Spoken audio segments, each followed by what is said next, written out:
Our first reading this morning is from Deuteronomy. Look here. Today I've set before you life and what's good versus death and what's wrong. If you obey the Lord your God's commandments that I'm commanding you right now by loving the Lord your God, by walking in his ways and by keeping his commandments, his regulations, and his case laws, then you will live and thrive, and the Lord your God will bless you in the land you are entering to possess. But if your heart turns away and you refuse to listen and are so misled, worshiping other gods and serving them, I'm telling you right now that you will definitely die. You will not prolong your life on the fertile land that you are crossing the Jordan River to enter and possess. I call heaven and earth as my witness against you right now. I have set life and death, blessing and curse before you. Now choose life so that you and your descendants will live by loving the Lord your God, by obeying his voice, and by clinging to him. That's how you will survive and live long on the fertile land the Lord swore to give your ancestors, to Abraham, Isaac, and Jacob. The word of the Lord. Thanks be to God.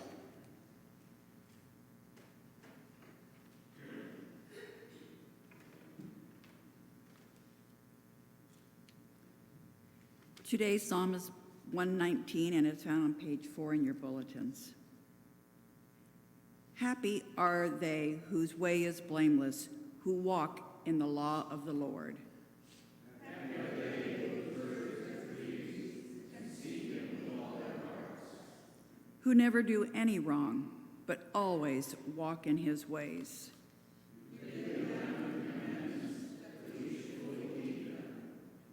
Oh, that my ways were made so direct that I might keep your statutes.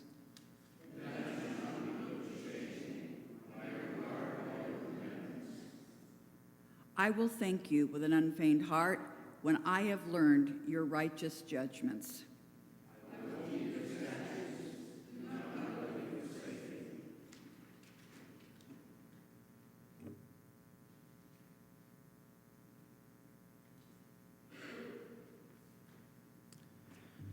A reading from Paul's first letter to the Corinthians. Brothers and sisters, I couldn't talk to you like spiritual people, but like unspiritual people, like babies in Christ. I give you milk to drink instead of solid food, because you weren't up to it yet. Now you are still not up to it, because you are still unspiritual. When jealousy and fighting exist between you, aren't you unspiritual and living by human standards? When someone says, I belong to Paul, and someone else says, I belong to Apollos, aren't you acting like people without the Spirit? After all, what is Apollos? What is Paul? They are servants who helped you to believe. Each one had a role given to them by the Lord.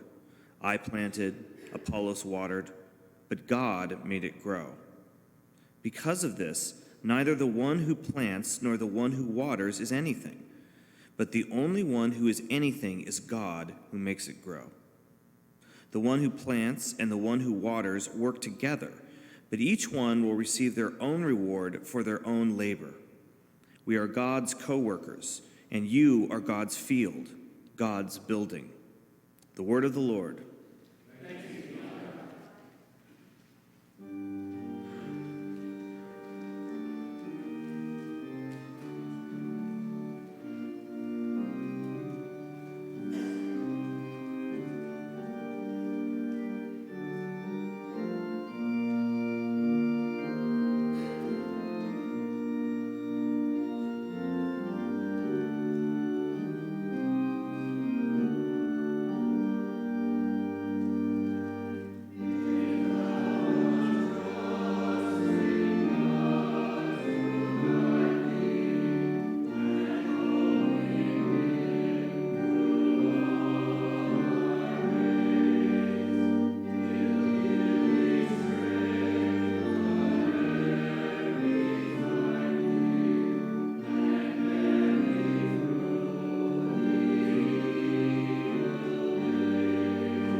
Holy Gospel of our Lord Jesus Christ according to Matthew.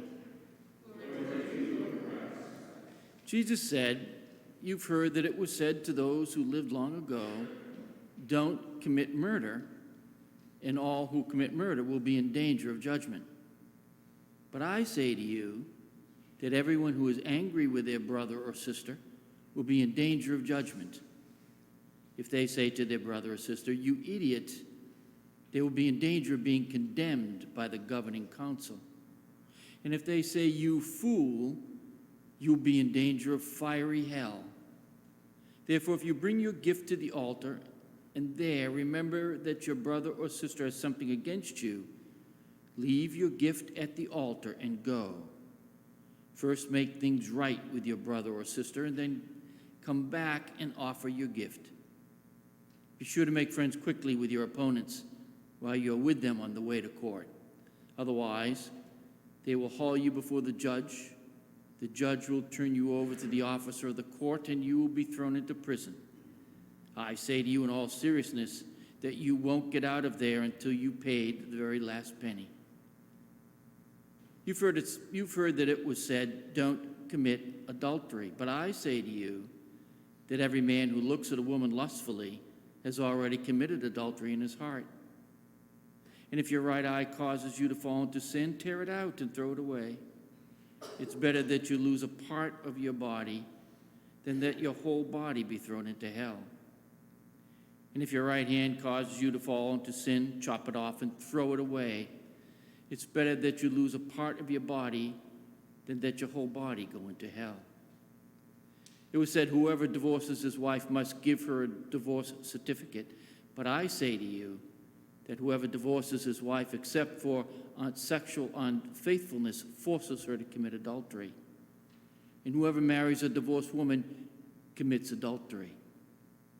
Again, you've heard it said that those from long ago, 'Don't make a false solemn pledge, but you should follow through on what you pledge to the Lord.'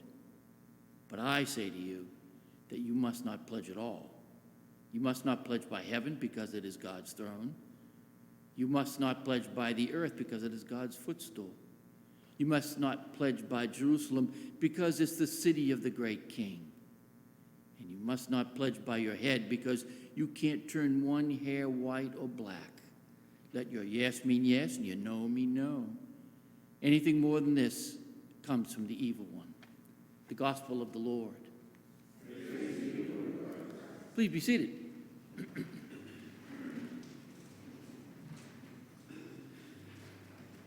Back in the fall of 1976, we had a presidential election pitting the incumbent President Gerald Ford against the former governor of Georgia and former peanut farmer Jimmy Carter.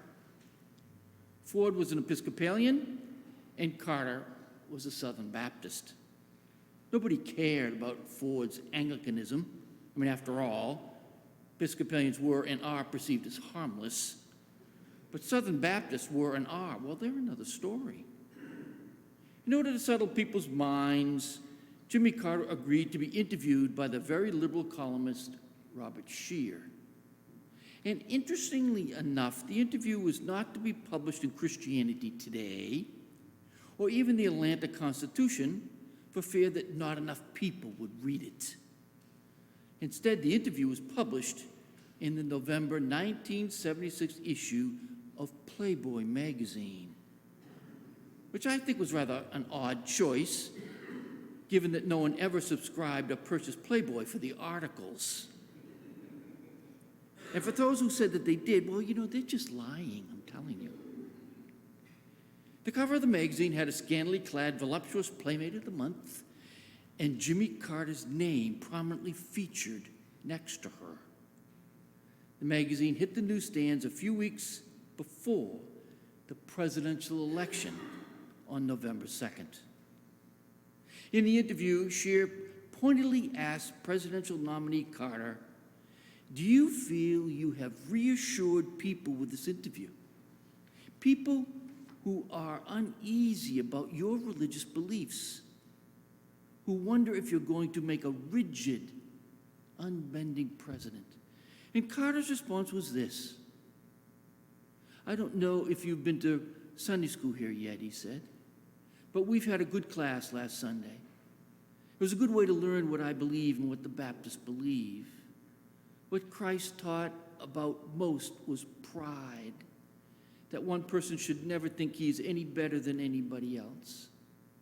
The thing that's drummed into us all the time is not to be proud, not to be better than anyone else, not to look down on people, but to make ourselves acceptable in God's eyes through our own actions and recognize the simple truth that we're saved by grace. I'm not trying to commit a deliberate sin, Carter said. I recognize that I'm going to do it anyhow because I'm human and I'm tempted. And Christ set some almost impossible standards for us.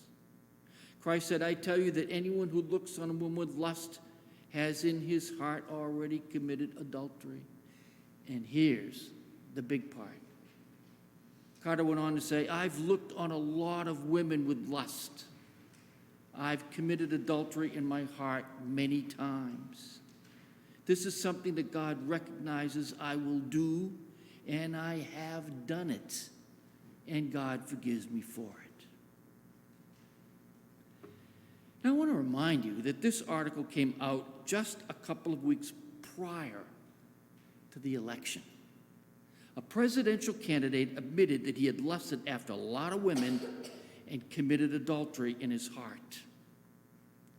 Jerry Falwell, Jim Baker, Pat Robertson, and all the big-name evangelical clergy excoriated Carter for his sin.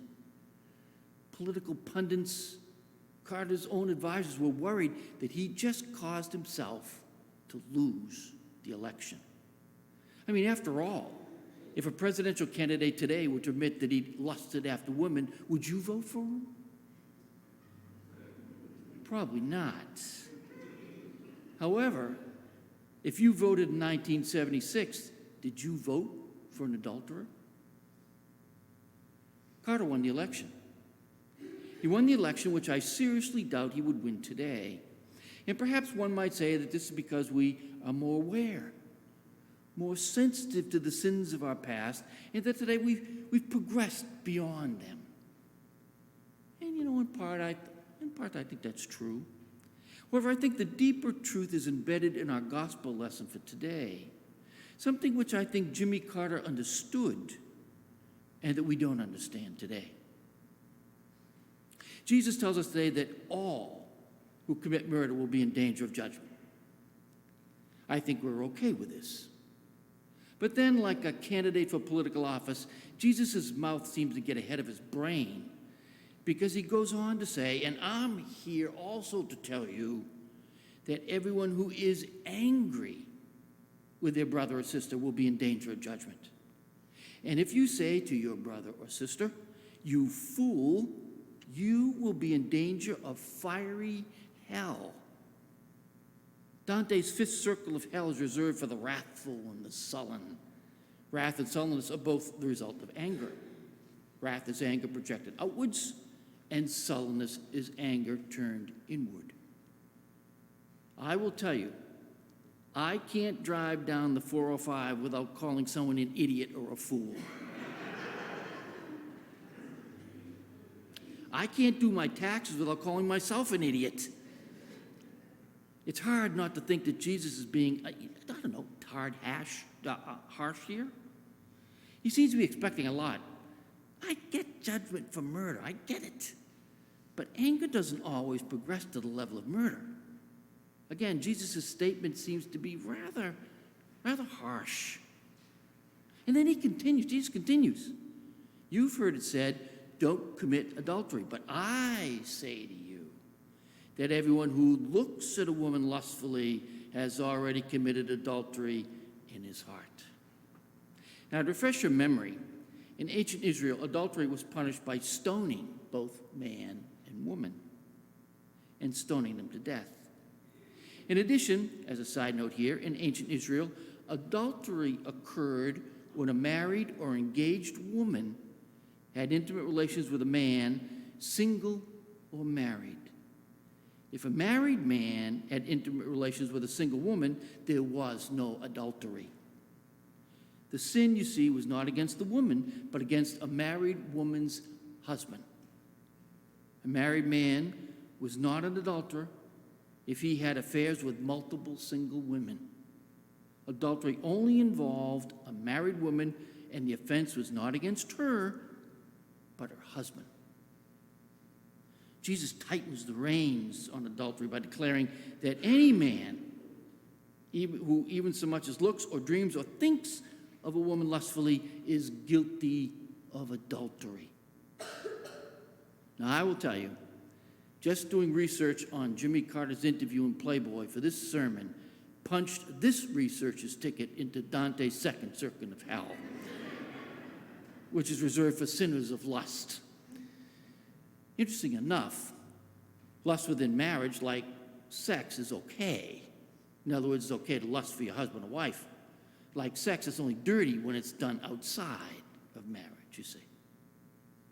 Now let's do a little Bible study here, okay? Jesus appears to be either contradicting or expanding the Old Testament. I mean, after all, he begins each section of our passage today with, "You have heard it said by those who lived long ago," in other words, Moses and the writers of the Hebrew Bible. But then he finishes with, "But I say to you." It appears rather clear that Jesus is updating or contradicting the Hebrew Bible, which earlier in chapter 5, he has clearly stated that he came not to do away with, but rather to fulfill. But neither is the case. Jesus is not giving us new laws. There's a common mistake in Christian biblical interpretation. His purpose is for his followers to have purity of heart, purity of intention.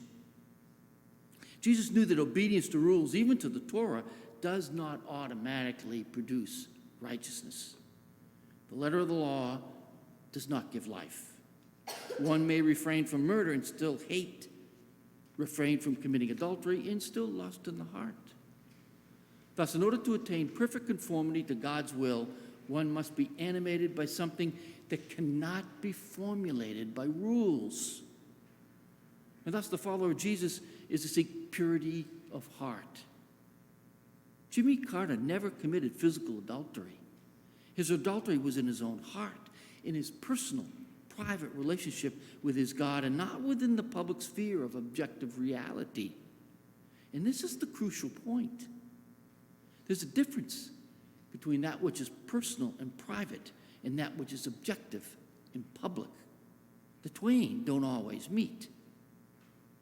Carter's struggle was between him and his God. Christ calls us to compassion, forgiveness, and loving our enemies. Jesus calls us to perfection despite knowing that we are imperfect human beings. We are only saved by the grace of God, who created us imperfect in the first place. It's important that our deeds be aligned with God's will, but so also are our desires and thoughts. However, by Jesus' comments today, he clearly understands our private intentions and thoughts are not the same as our public deeds. Yeah, but we all know this. You know, for example, many years ago while I was doing premarital counseling for a couple, the issue of Valentine's Day came up. It probably came up for a lot of you just the other day. The woman was hurt because the man didn't make a big deal out of it. She wanted flowers, a sweet card, perhaps dinner, foot massage. He didn't believe in Valentine's Day. His point was that Valentine's Day was created by Hallmark and supported by the floral industry to make money. To him, the day had no meaning. And that by not believing in the day didn't negate his love for her in any way. And he was adamant about it. And I have to agree with him. However, even though Valentine's Day meant nothing to him, it meant something to her.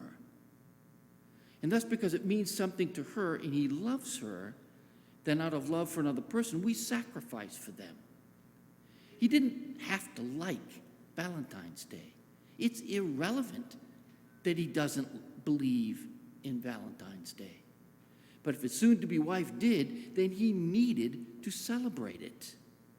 He was to celebrate it because it doesn't matter what his thoughts or feelings were. What matters are his deeds and actions. He's not to be judged by his feelings about Valentine's Day. He's to be judged by his actions with regards to Valentine's Day.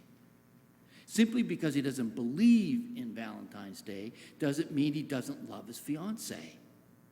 By refusing to show her his love for her on Valentine's Day because she does think the day is important, then now you see that would be a different story. We all want others' intentions, others' feelings, their thoughts to be in conjunction with their deeds and action. But that's not going to happen often. This does not mean that we should not try to be pure in heart and pure in intention, but it does mean that that which is personal and private belongs between God and us and is not to be judged and punished socially or publicly, because without action they are irrelevant to others. It's how people treat us that's important, and not what they may think or not think. And here is where I go from preaching to meddling, as a parishioner of mine and George used to say. The church for centuries has attempted to condemn through guilt our private feelings, desires, and thoughts. The church has always wanted a visible culture of purity. Therefore, it wasn't enough to bring a date to the drive-in movie and simply eat popcorn and watch the movie if all the while your desires were exploding inside of you. Thinking, lusting thoughts was just as bad as acting on them, and that's just not the case. As much as we might not like it, judgment is reserved for public actions. We are not to be condemned, nor are we to condemn others for that which is personal and private in their heart. That again is between the individual and their God. This is not to say that we are not to strive to conquer our private desires and thoughts, but that is up to each person individually and not up to society to force through laws or punishments. We are to judge and be judged on our deeds and not our thoughts or purity of intentions. I think in 1976, people understood this distinction between public and private. Everybody lusts. Everybody commits sins of intention, sins of purity. Carter was simply bold enough to admit it. Carter was smart enough to know that the world judges our actions, but it is only God who judges through grace our thoughts, intentions, emotions, and desires. But society is beginning to view things differently today. I think social media, in its attempts to be more open, communal, and sharing, has actually caused us to be more restrictive, more Victorian in our culture. We now live in a purity culture. With Instagram, Facebook, Twitter, Snapchat, and TikTok, people share all sorts of very private things, especially in photos. That which was once shared in a private letter or private diary is now worldwide for everyone to see and take advantage of and to judge you. It has become acceptable for future employers and certainly college admissions personnel to research your private Facebook or Instagram postings. You know, I've heard younger folks say that, well, they are more open and communal, less concerned with privacy, but I don't believe them. But if it is true, then you need to know that the standard for judgment will not be what you do, but what you think, what you believe, fantasize, and desire. You will be judged by that which is private. And my hunch is there is no one in here who would like to see all their inner feelings and intentions projected on a screen at the Northridge Cinema for everybody to go and see. And we don't, because we're not perfect. We know we're not perfect. We're embarrassed by many of our desires and thoughts. We wish we could do better, but we just can't. I think such things belong between you and God.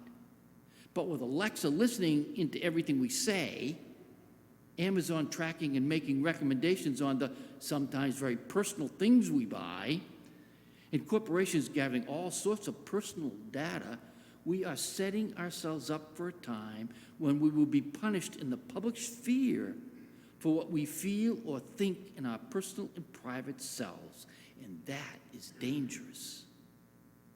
God may be graceful, but others who don't like what you believe or think or feel are mean and vengeful. You know, I know people who don't believe in gay marriage.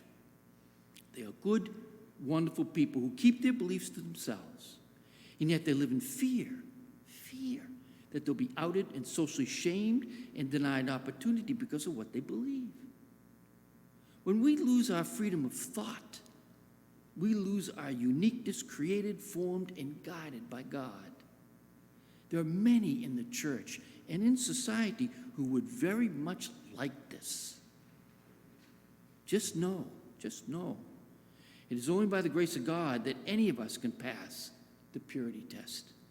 We can't force people to be pure of heart. That is solely within the realm of God. And remember also Jesus' statement to those who wanted to stone the woman caught in adultery.